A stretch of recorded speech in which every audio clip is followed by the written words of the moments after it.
All right, welcome everyone. This is a special edition of Between Two Services. We're recording it in advance because I had our friend Joe Ellen step forward and said, I'd love to talk about 9/11, but I can't be there on Sunday morning between the two services. So I said, by all means, let's meet ahead of time and we'll record it ahead of time and post it on Sunday morning. So that's today's theme.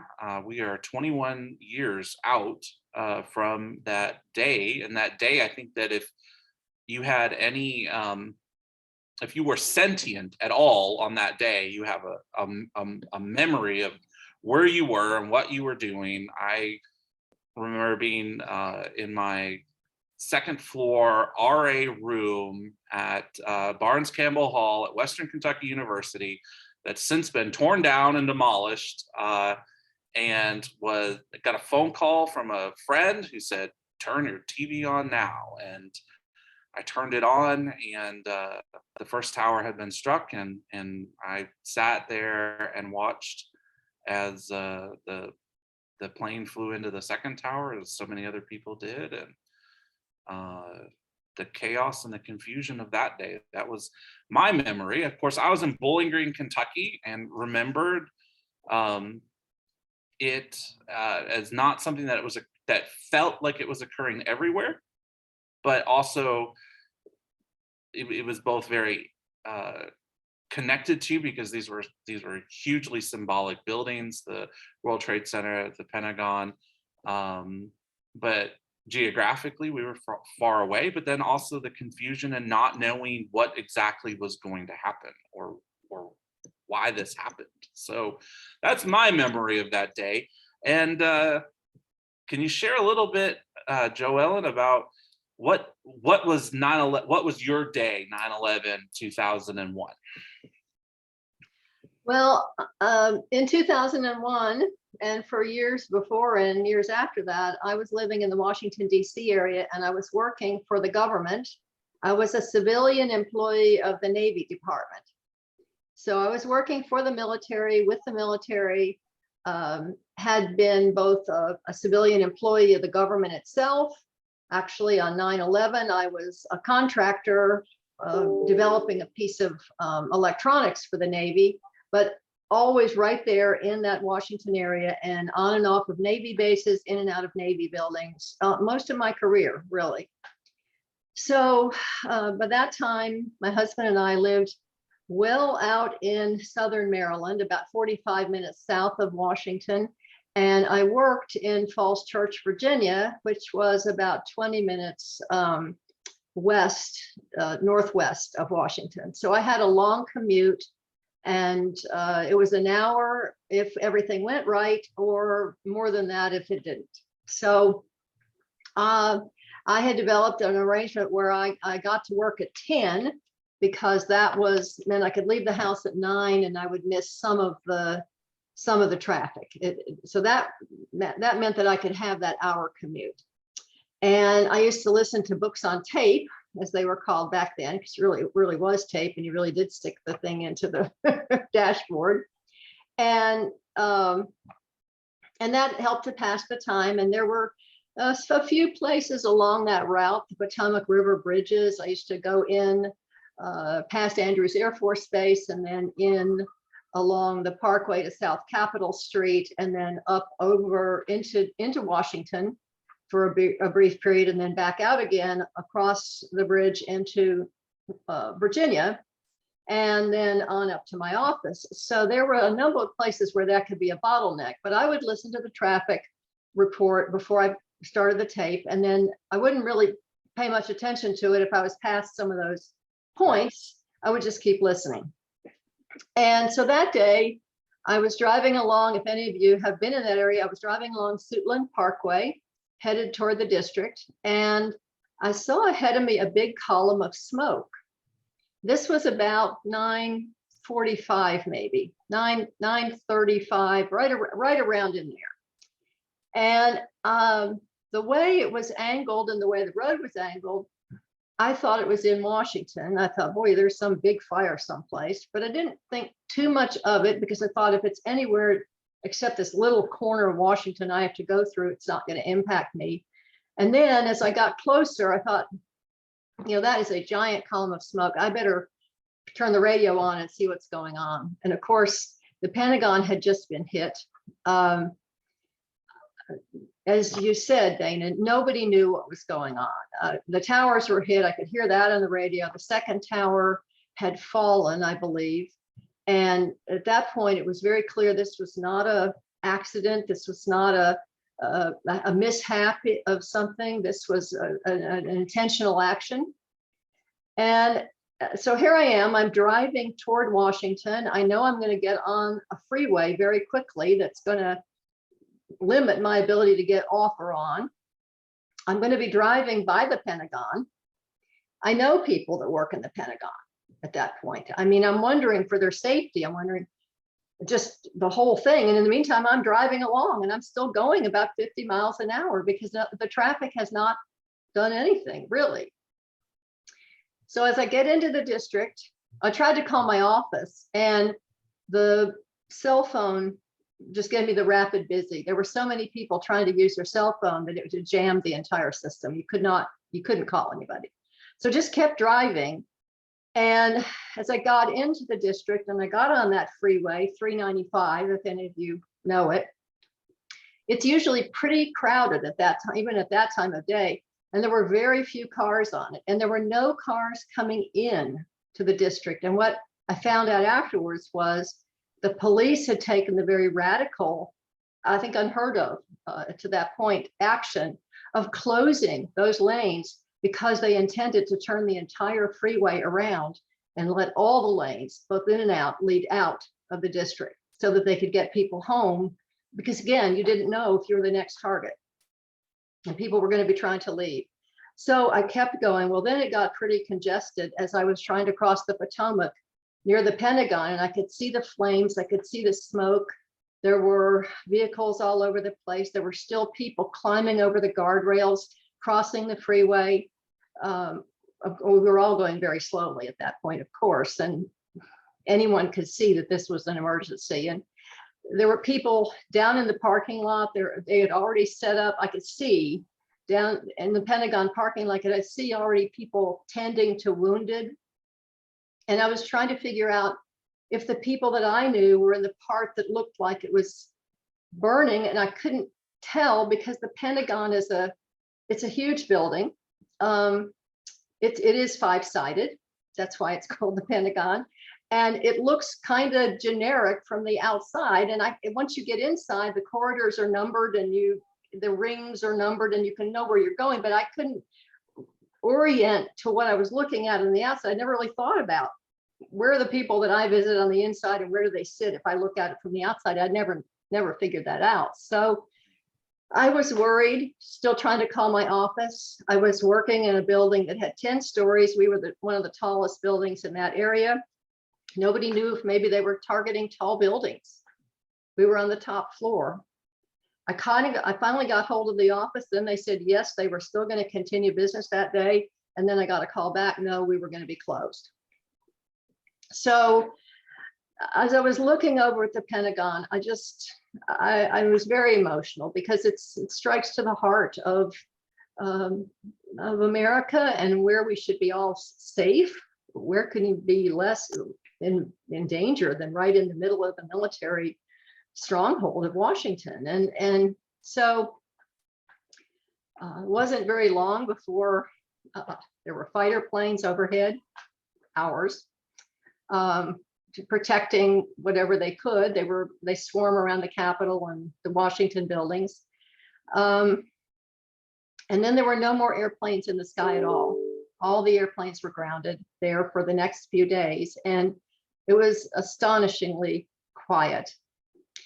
But what happened that day was there was no turning around and retracing my route. So I just continued on and I took an alternate route home. It took me about 2 hours.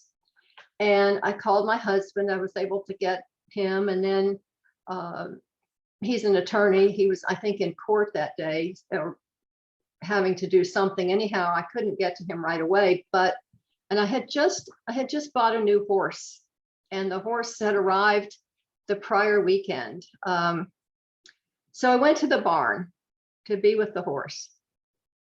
And I mean, we knew we were safe out there. There was no reason for anybody to attack that remote rural area at that point. And there were a few other people there, and we were all just shell shocked.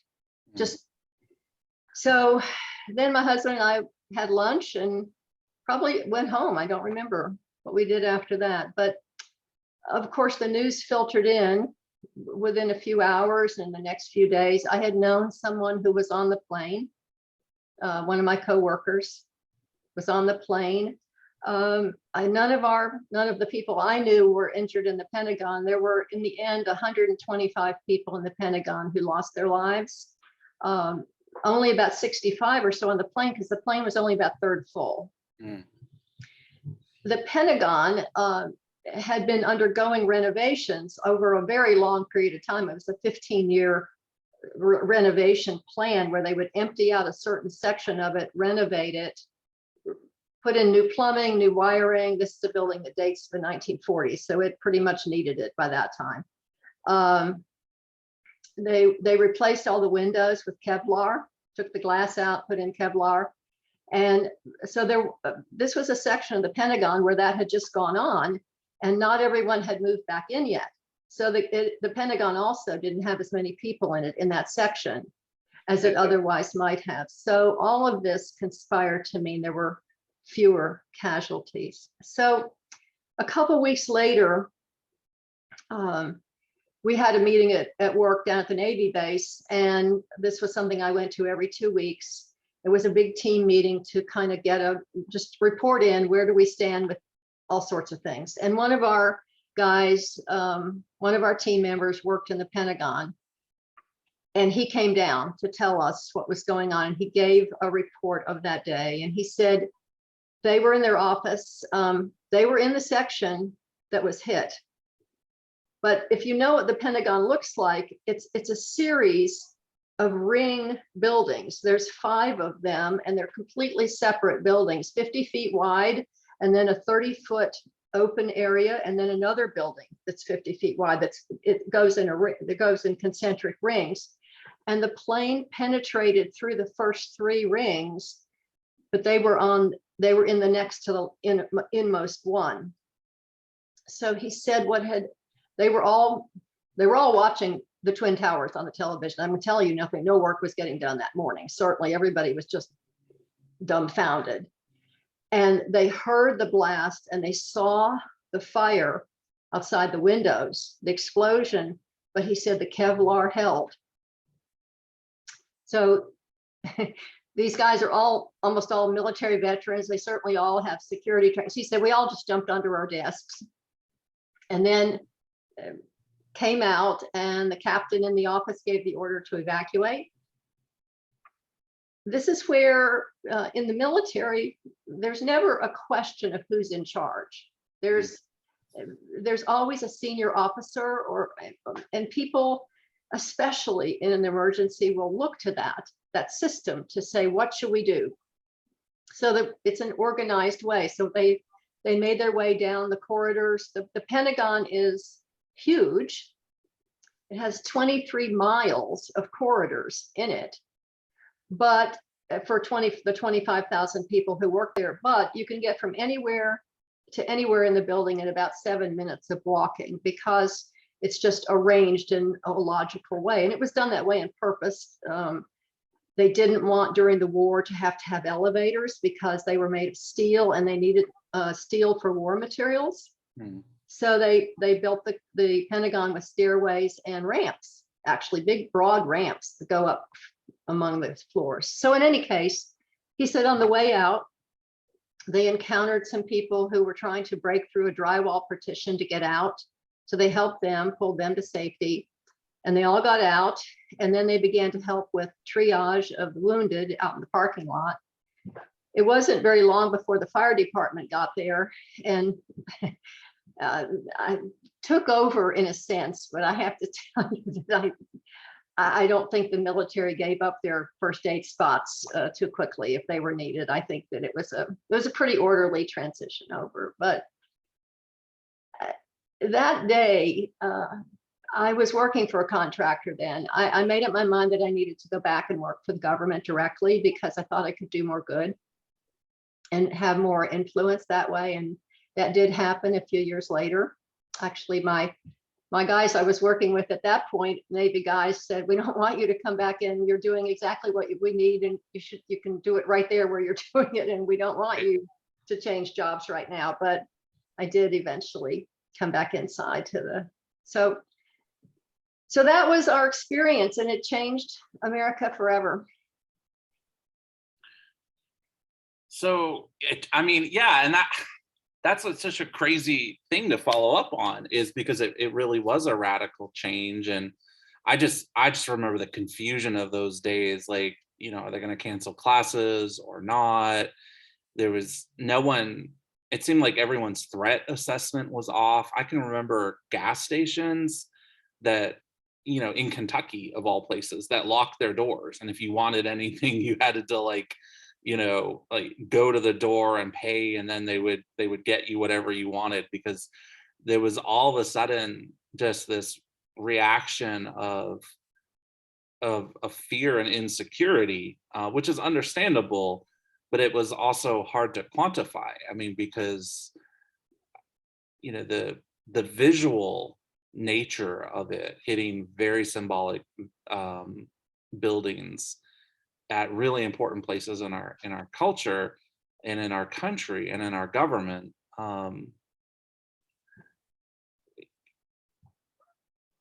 created such a spectacle that it just imprints on everyone's mind. I mean, just the idea of a huge plane flying into huge buildings was so alarming. And one of the things I do remember is the casualty reports trending in the right direction, right? Like initially they were like, there could be, you know, 20,000 dead, and then it was initial, and then it was 10,000, and then 5,000, and then eventually, you know, I don't know if an exact number has ever been established for sure, but it's around 3,000. And that's, of course, the way you want to go for it. But the ramification of it, it was such a massive shift in the whole country. And I wonder what was it like? Like, how did Washington change? Because you had been in Washington, you'd lived in Washington, you were really at the center of it all. How did Washington change in those days after the attack? Well, you know, our church, I was going to St. Mark's Episcopal Capitol Hill at the time, and we're right on Capitol Hill, a couple blocks behind the Capitol. And we had 9/11 was a Tuesday. They had a service Wednesday night to talk about all this and to help people to process their feelings and things. And there was a huge gamut within the church. Was very liberal. Much of Washington, D.C. itself is very liberal, although the politics, of course, are Right. all over. But the people who live there are typically pretty liberal people. And there were opinions everywhere from we've had it, they've got to pay. We can't just overlook this. This is bad. Everywhere from there to, I remember one girl saying, what did we do to make them hate us so much? Why have we done this? What's wrong with us that they hate us so much? And I thought, you know, I'm just not there on that one. I'm much more in they're going to have to learn to stay away from us. This has got to be, we have to punish them. And I was more in that camp. And not just because of working for the military, but I think because of just my own personal sentiment about right and wrong. We had a priest we had a lot of what we call adjunct clergy. Dana will probably say, you know what, gosh, give me a few of those. But there were a lot of retire to Versailles, Kentucky, and come and there were a lot of ordained, Episcopal priests and other clergy in Washington who weren't working for a church. They were in government,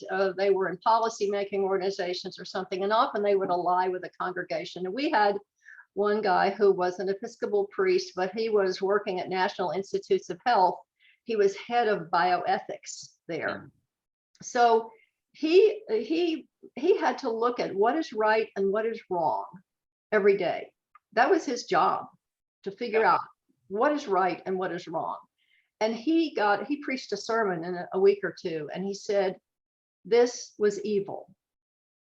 Don't mistake, don't back away from the fact. This was evil. You need to know that evil can happen.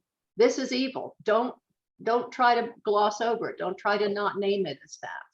And I thought it's refreshing to hear that someone can speak that way. But a lot of what happened, Dana, really was the same as what you're talking about. The security became unbelievable. Where it had been, to get on the Navy base that I went to somewhat frequently, you used to just have to go through the gate. You would give them your ID. You had a military sort of ID, and that was that. You just drove on. That changed. You had to not only show that, but every time you went, you had to have a visitor pass that showed why you were there. And they put barriers after the guard gate, diagonally placed jersey barriers, those concrete things, so that even if somebody just drove through there at high speed and knocked the guard over or something, they couldn't proceed down the road because they would run into these zigzags. So all the government buildings had metal detectors and multiple places where you had to show IDs and things. And that's really the biggest physical difference, certainly. Right. Well, I think like you can draw a line in like airports. Can you remember your family greeting you at the gate when you got off the plane or not? And that certainly I can remember, because in the late 90s, we were, my dad was in New Hampshire and my mom was in Nashville, Tennessee. And so, we were flying back and forth from Manchester to Nashville. And, I can remember family waiting for me at the gate. And I can remember a family there getting off, as I got off the plane. And then all of a sudden, all of that was gone, never to return, never to return. Right. I think, and some of this stuff, of course, the way in which the Homeland Security Department was put together, and the TSA and the security apparatus was definitely grew up after that, or expanded after that. I've always, I agree that it certainly was evil. It's been curious to me. There's two things that I've always wrestled with 9/11. One was, it was not the first act of terrorism on American soil. I mean, No. the World Trade Center had been bombed before. It had, that's right. And, if you look at something like the Oklahoma City bombings, it's sort of like, why, which were devastating, but didn't elicit the same level of we need to enhance security everywhere, as what happened with 9/11. And it's sort of like, what was it about that day that made such a big deal, or such a big and dramatic change, I think is worth us exploring. And then also, does this day become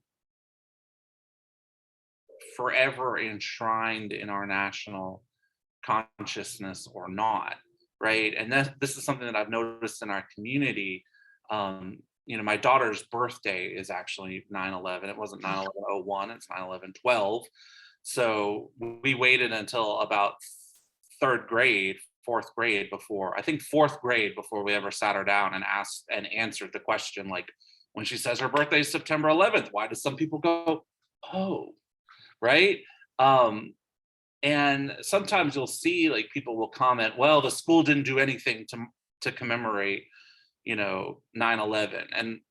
And on the one hand, I understand why people raise those objections as we get further and further out.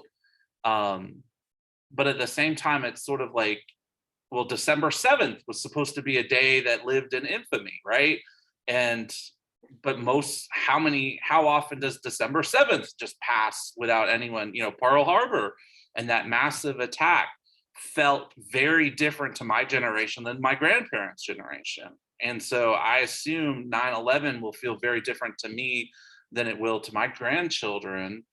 And kind of watching this 21 years out, like, does this day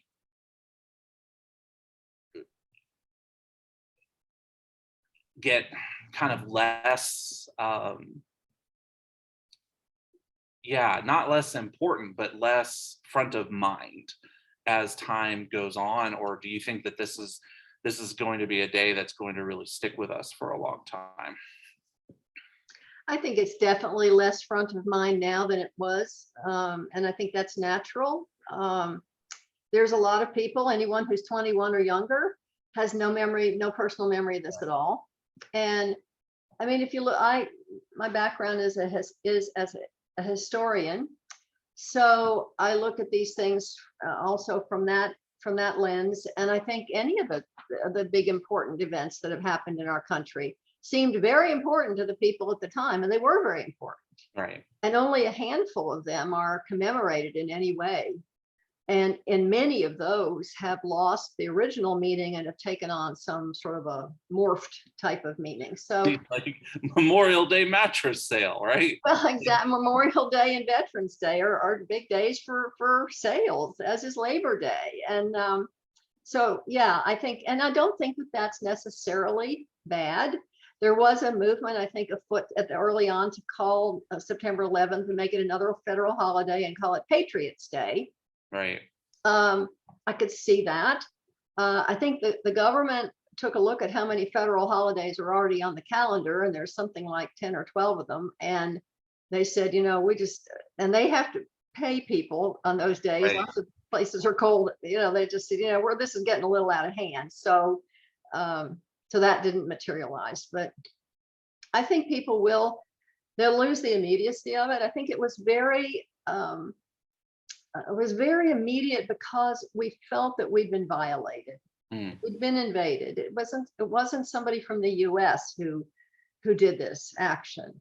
Right. It was somebody who came here and attacked us. Right.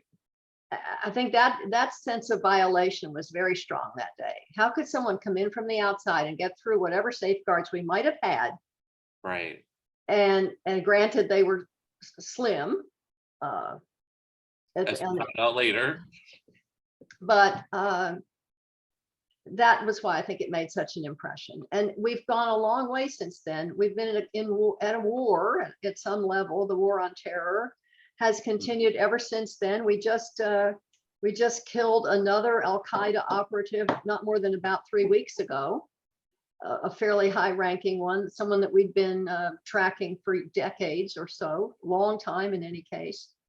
And it has, I will say, it has damped the activity of those groups. It has eliminated them. They'll never be eliminated, and they have they're very public about their patience with waiting for the next 100 years till they again take over the world from that part of the world. But it's damped down some of the evil side of it, I think. Well, I wonder if that isn't something that contributes to why it was such a powerful event, because I think about, just remembering very dimly, because I was fairly young at the time, but in '89 the Berlin Wall falls down, and then all of a sudden you've got the collapse of communism throughout Eastern Europe and the end of the Soviet Union. And so, like, for decades there had been this fear of a very big war against a very big superpower with big weapons and big tanks and invasions, and the threat of atomic warfare hanging over the balance, and how many missiles are pointed at us, and how many do we point at them, and could we destroy the whole world, and how many times over could we destroy the world? And then there's this brief period where that doesn't end completely, but it definitely diminishes, I think. There is no more Soviet Union, and there are new arms treaties, and weapons are being moved out of countries. And we're disassembling bombs and using them in reactors to produce energy, and we don't have to fear necessarily such a massive big war. And then all of a sudden we get confronted with like the polar opposite, right? It's not like you have to worry about huge industrial operations like a Russian submarine. Now you're talking about a small band of men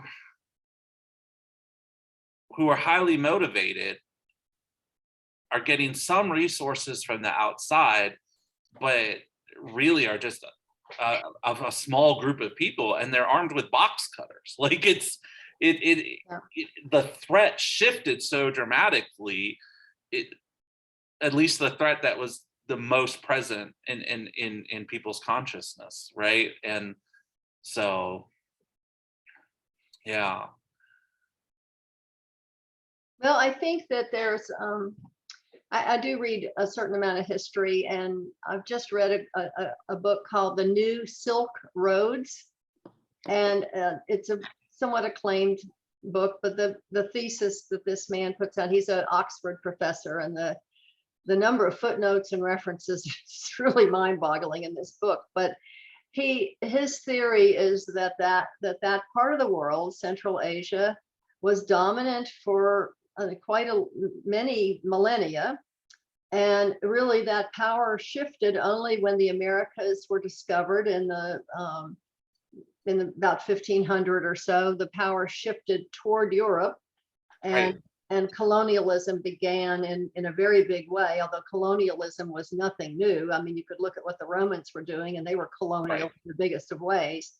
And that in fact, there are vast natural resources in that Central Asia area, and that it looks as if the power base could shift back there and away from the Americas, and potentially even away from China as well. Right.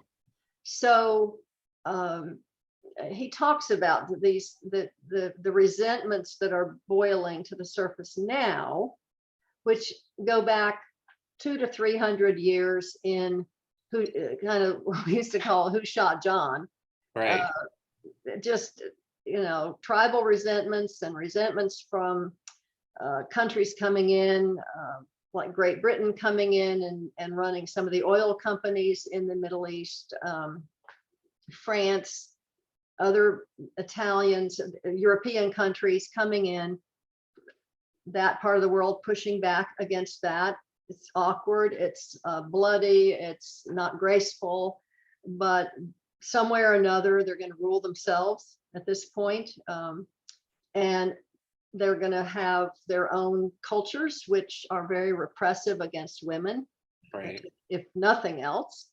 But that is very difficult to take a group of people a long way away from you and just say, well, this is how you should run your country, and you need to get enlightened. And typically people don't. I mean, you might even say a little more tactfully than that, but typically the reaction's usually not all that good. On the other hand, much of the infrastructure in those countries was developed during that colonial period. They're having to deal with that crumbling infrastructure now and figure out how to get it pulled back together. And do they even want that level of infrastructure, although it's real convenient to have a water system and things like that. So, but they're making their own way. And there are certain radical elements that believe that while they're doing that, they need to make everybody else in the world come to their toes, as kneel in front of them, just the way Europeans and the British and all that did a few centuries ago. So it's an interesting time to be in, and it's not surprising really that some of these countries are bubbling up. Right. Yeah, that's such a fascinating, like when you take a longer historical viewpoint and you just think like, Great Britain in, the 12th century. It's just not the place that you would point to as being like the global imperial power, Not at all. by the time you get to the 18th or the 19th century. And sort of like, you have a lot of countries with ancient civilizations, and it's all of a sudden it's sort of like you get dominated by, you know yesterday's rabble, and just the wheels of history, how they turn, and how that does lead to resentment and generational conflict, and kind of um, the sense of, who's on top now doesn't necessarily mean that you'll be on top, 3 centuries from now, and how that empires wax and wane, and as do countries and civilizations. So these are big, big issues. The last thing that I really wanted to talk about was, I thought about this particular topic. One of the proudest things I am about my country and my experience of 9/11 is that I remember in those days, those early days afterwards, we did a lot of things wrong. I think the government took some actions with registering sort of Arab and sort of Islamic people who were Muslim Americans, that I think in hindsight are troublesome from a civil liberties point of view. But I also remember this outpouring because I worked with friends and colleagues, and was on a university campus, and so we had students from all over the place. I was friends with a lot of Pakistani students that were there at the time, and I remember this intense desire from a lot of people to be like, no, we are not going to engage in persecution. We're not going to become Islamophobic. We're not going to permit violence or threats against mosques. We're not, this is not who we are. We're going to somehow find a way to separate Al Qaeda from, the 1 point some odd billion Muslims on this country, which I think was important. But the fact that that happened so early, I think, testified in to me at least, that there really was kind of that good people stepped up, and that radical voices were eventually calmed down, and there were some deplorable acts and some acts of violence that I think that we lament. But I think that for a great number of people, if you knew anyone who was Muslim at that time, like just that sense of how do we protect and how do we respond with compassion rather than suspicion, was something that, as I look back on it, makes me think that we as a country, though not perfect, it could have gone massively the other way, and didn't. And so, in a sense, I think that we had a test of character in those in the 2 or 3 years after 9/11 that we passed as a nation, to my great relief, and it's certainly a test that I hope that we never have to go through again. So I don't know if you had any thoughts on that. I don't know that that I think we passed as well as you might think we did. I still see a lot of anti-Islamic prejudice. Again, many of the Muslims that we are encountering in these terrorist acts are from a particular part of the world, the Arab world, and then somewhat up into those Asian countries. And the rest of the Muslim world is, there's a huge other areas of the world that are Muslim that don't have those those same cultures. And so you Right. get a cross between the Muslim teachings and religion and a particular culture that is that does suppress the rights of women, Right. is warlike, that takes, just as some Christians proof text for their own beliefs. Some of these Muslims also proof text out of the Quran for their beliefs, and that they should dominate the world, and that anyone who's not Muslim should be killed, and all this kind of stuff that it, that it may say it someplace in there, but it also says plenty of other stuff that would Right. refute that. And if you go to the Philippines, for instance, you won't find that sentiment among Muslims. Even in Egypt, I was in Egypt a few years ago, and in fact, right before COVID started, and they were at pains to tell us that they were Egyptians first and Muslims second, and they were not like the Muslims in Syria or wherever. They had an Egyptian culture, and it was a very strong history and a very strong culture. And don't group us together with those other people, because we're not like them. And thank you very much, but don't group me with them. And so there we are in a northern African world, but certainly an Arab, at the juncture of Africa, really, and the Arab world. And they're saying we're not like that. So but I still do see significant anti-Muslim prejudice here in the US. Sure. The more educated the person is, the less the prejudice is likely to be happening. The less educated and the more desire to just have things be black and white, it's either good or bad, then they're going to go in the bad camp. So yeah, I'm not sure if you worked on a college campus, it doesn't surprise me that you saw it in a different way and encountered it in a different way. Well, it's also like, what's your threshold for what a good or passing the test is? I certainly don't think that it was perfect by any means, but in World War II, after Pearl Harbor, we set up internment camps. Like, the fact that we avoided that, yeah, that's true. it I think is a step in a positive direction versus our history. And I do think that a lot of the Islamic phobia that we see today, I don't know, it would be interesting to see how much of that is actually connected to 9/11 and how much of that is just,